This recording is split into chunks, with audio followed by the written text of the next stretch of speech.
Que Dios quería hacer contigo, y eso es lo que yo creo que Dios quiere hacer en la vida de todos los que estamos aquí. Vamos, dáselo fuerte, si se lo va, dáselo fuerte. Y ahí es donde tenemos que ir en el día de hoy. Que Dios vaya poco a poco tornando tu vida, dándote vuelta poco a poco, hasta que haga de ti lo que Él siempre ha querido hacer, una pieza de arte totalmente única. Y que independientemente que una masa de gente tenga una experiencia con el Espíritu de Dios, Dios no se limita por la multitud. Dios puede darle un avivamiento personal a todo aquel que lo cree, a todo aquel que lo espera, a todo aquel que lo quiere. Dios no tiene que esperar que el mundo cambie para Él prosperarte a ti.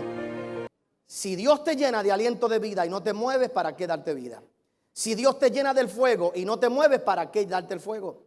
La gente piensa erróneamente que el avivamiento es Dios queriendo llenar un edificio, y en realidad un avivamiento es todo lo contrario, es Dios queriendo sacar a la gente de un edificio para llenar toda la ciudad. El día que tú encierras a Dios en una sola cosa, en una sola forma, en un solo lugar, en un solo sitio, ese día es que tú detienes el poder transformador que Él tiene para cada uno de nosotros. Hoy es día de victoria, porque la palabra de Dios es el mapa de mi vida, la brújula de mi destino, la luz que alumbra mis pasos y la llave que abrirá puertas de salvación, de sanidad, de bendición, de prosperidad y de fe para mí y mi familia. Juntos declaramos y creemos que seremos empoderados por la palabra. Y dale el mejor aplauso que tú puedas ahí al Señor por su palabra.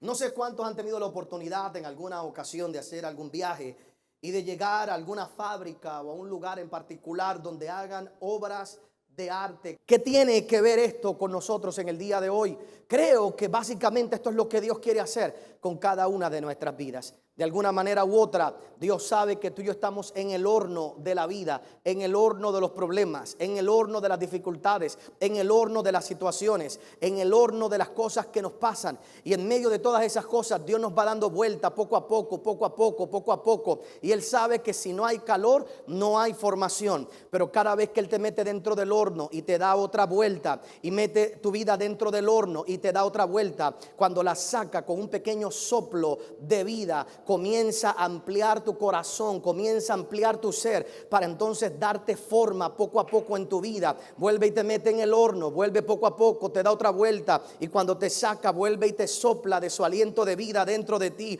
y saca unas pequeñas tenazas y poco a poco comienza a darle forma a tu vida. Y aquello que no tenía forma de nada, aquello que parecía que simplemente no iba a llegar a nada, luego de un tiempo en las manos del artista correcto, que sabe cuánto tiene que estar en el horno, que sabe cuánta vuelta tiene que dar, que sabe lo que quiere hacer con esa forma, luego de un poco de tiempo, entonces se puede ver y se puede mirar la grande obra que Dios quería hacer contigo. Y eso es lo que yo creo que Dios quiere hacer en la vida de todos los que estamos aquí. Vamos, dáselo fuerte, si se lo va, dáselo fuerte.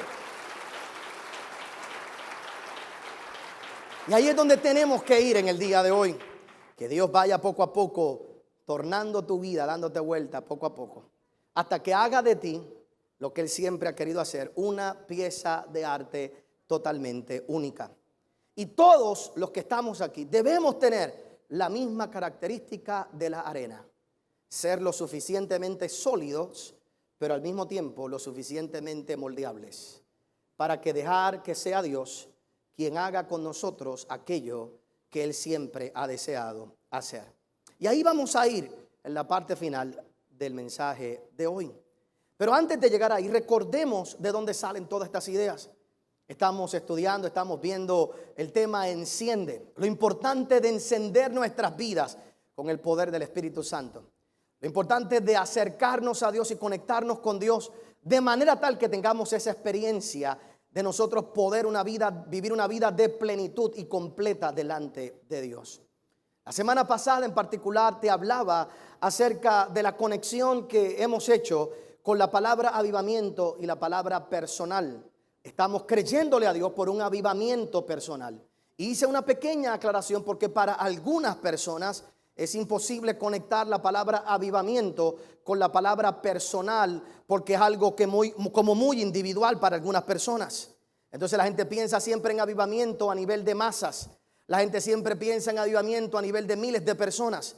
Y religiosamente, cuando miramos la palabra avivamiento, la conectamos única y exclusivamente con ciertos movimientos o ciertos eventos a través de la historia que han provocado miles de personas entrar a una iglesia, a un lugar, convertirse y tener una experiencia con el Espíritu Santo. Pero la realidad es que los grandes pensadores a través de los tiempos se han dado cuenta que todo avivamiento masivo comienza con un avivamiento personal.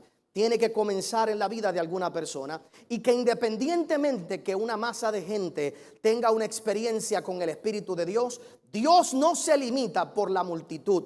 Dios puede darle un avivamiento personal a todo aquel que lo cree, a todo aquel que lo espera, a todo aquel que lo quiere. Dios no tiene que esperar que el mundo cambie para él prosperarte a ti. Dios no tiene que quitar la sequía para prosperar a la viuda.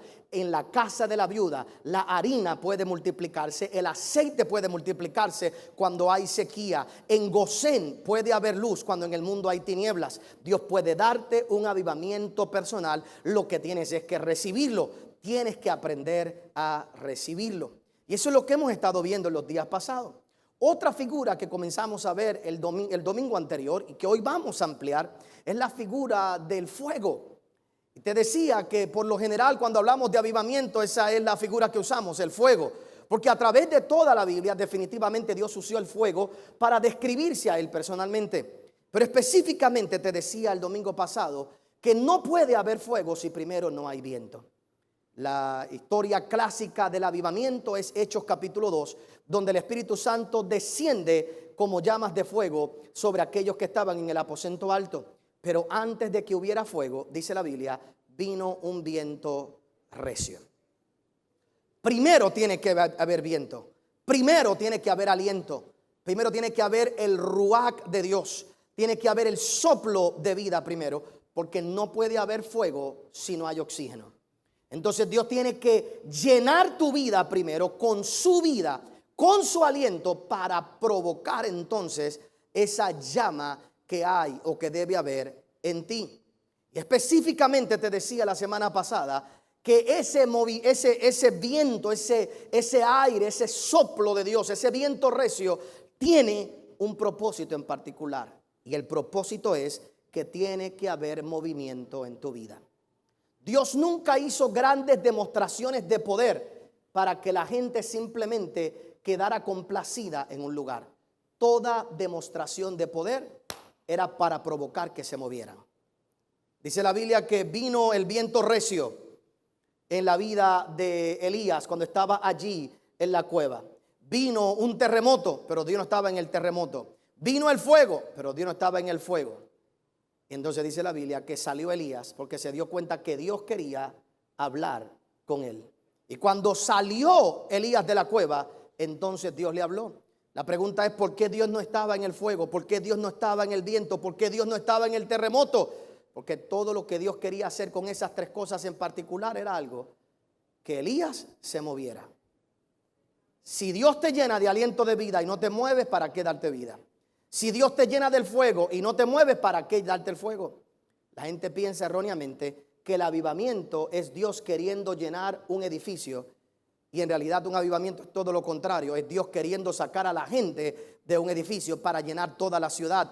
Cuando el Espíritu Santo se depositó sobre los que estaban en el aposento alto, lo que eso provocó fue que salieron de aquel pequeño cuarto y miles de personas le entregaron su vida al Señor. Lo que estamos creyéndole a Dios es que en este tiempo Dios va a llenar tanto tu vida que cada vez que tú salgas de estas cuatro paredes, saldrás de aquí lleno del poder de Dios para llenar cada rincón de Puerto Rico, para llenar cada espacio de Puerto Rico con gente que esté llena del poder del Espíritu Santo, para que las vidas cambien, las vidas sean transformadas. Ah, si se lo bajara y hácelo fuerte, seguro que sí. Y estos elementos son importantes en la vida de todos nosotros. Si algo tú y yo tenemos que saber y recordar una y otra vez, es que Dios es un Dios de movimiento. Dios es un Dios de acción. Dios nunca quiere quedarse estancado. Uno de los errores que cometió Salomón en su tiempo de reinado. Dice la Biblia en el libro de Primera de Reyes capítulo 8 que cuando llevaron el arca del pacto al templo, al lugar santísimo, le quitaron las varas que ayudaban a que el arca del pacto fuera movida de un lugar a otros. Aquellos que saben la historia del pueblo de Israel saben que Dios pidió que se construyera básicamente una caja. Era el arca del pacto. Esa caja tenía oro por dentro y oro por fuera. Esa caja tenía unos querubines en la parte de arriba. Allí estaba la presencia de Dios. Y esa caja tenía unas pequeñas orejas, podemos decir, unos pequeños orificios donde se pasaban unas varas. Y esas varas eran las varas que usaban los sacerdotes para cargar el arca del pacto de un lugar a otro. Y cada vez que la presencia de Dios se movía del templo, los sacerdotes tomaban aquellas varas y cargaban el arca del pacto y se movían con ellas de un lugar a otro. Pero cuando Salomón hizo el templo, hizo un lugar tan hermoso, un lugar tan bonito, y pusieron el arca del pacto dentro del lugar santísimo. Creo que uno de los errores que cometieron fue sacar las varas y ponerlas para que todo el mundo las viera. Si tú sacas las varas de aquella arca, le estás diciendo a toda la gente que ya Dios llegó aquí y que no se va a mover nunca más. Y de las peores cosas que Dios quiere que tú pienses de Él es que Él ya hizo todo lo que Él iba a hacer y que no se va a mover nunca más. El día que tú encierras a Dios en una sola cosa, en una sola forma, en un solo lugar, en un solo sitio, ese día es que tú detienes el poder transformador que Él tiene para cada uno de nosotros. Tú tienes que saber que Dios no fue hecho para estar encerrado en una estructura y para quedarse en el mismo sitio, en el mismo lugar para siempre. Dios no quiere repetir las experiencias del pasado y quiere darte siempre nuevas experiencias. Y Él quiere que tú sepas que las varas tienen que estar puestas sobre el arca siempre, porque Él quiere moverse para algo nuevo en tu vida una y otra vez. Y la presencia de Dios siempre te va a mover a algo más grande. Ese principio es muy importante en el día de hoy. Antes de volver a Él por un momento, en la Biblia, cuando nosotros miramos, nos damos cuenta que el fuego es utilizado en múltiples ocasiones para describir ciertas cosas de Dios.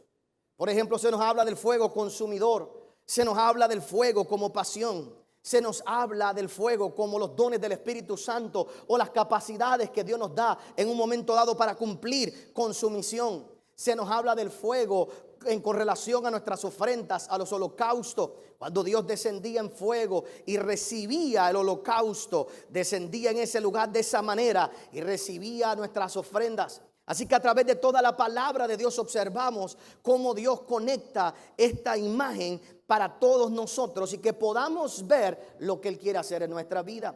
Tiene que ver un momento en nosotros donde haya la combinación de las dos cosas.